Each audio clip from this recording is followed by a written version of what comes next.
La vie de Jean-Claude Joly s'est brutalement arrêtée.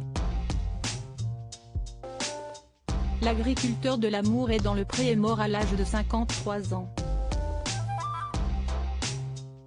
Pas d'accident ni de maladie mais un passage à l'acte terrible.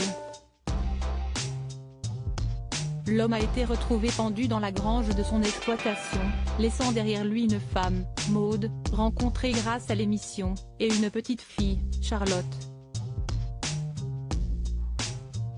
Sa disparition a provoqué une onde de choc dans le milieu de l'agriculture et dans la famille L'Amour est dans le Pré. Karine Le Marchand en était toute bouleversée. « Mon Jean-Claude, les mots me manquent, mais pas mes larmes. Merci de m'avoir donné tant de joie et d'affection à chacune de nos retrouvailles.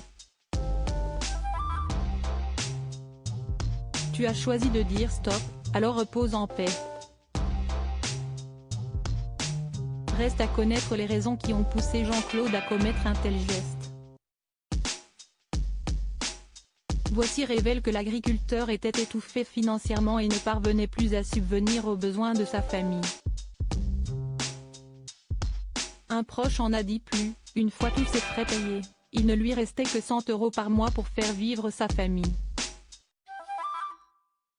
Il s'est battu pendant des années pour garder la tête hors de l'eau mais il ne sortait pas, il était à bout. Son entourage était très loin d'imaginer une situation aussi inextricable pour Jean-Claude, lui dont tout le monde peint le portrait d'un homme joyeux et comme tout le monde, il rigolait, avait un mot gentil, toujours la blague. À la fin, on n'y pensait même plus à cette histoire de télé-réalité. Même si les agriculteurs sont plutôt des taiseux et il avait ce côté-là aussi, il ne s'épanchait pas sur ses problèmes. Si les problèmes financiers sont donc à l'origine du suicide de Jean-Claude, d'autres hypothèses avaient été évoquées notamment des problèmes de couple avec Maude. Des problèmes de couple avec Maude.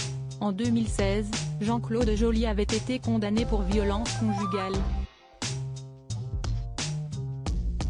À l'époque, Maude avait porté plainte, affirmant avoir reçu un coup de pied de son homme avant qu'il ne la bouscule et ne provoque sa chute. Il était également poursuivi pour avoir violenté le fils âgé de 15 ans de sa compagne, en le saisissant fortement par le poignet. Condamné à 60 jours amende à 5 €, l'ancien candidat de l'Amour est dans le Pré avait toujours nié les faits de violence. Il y a eu une dispute mais je ne l'ai pas tapé. Se disputer et être violent, si est différent. Les choses étaient finalement rentrées dans l'ordre, jusqu'à cette triste nuit.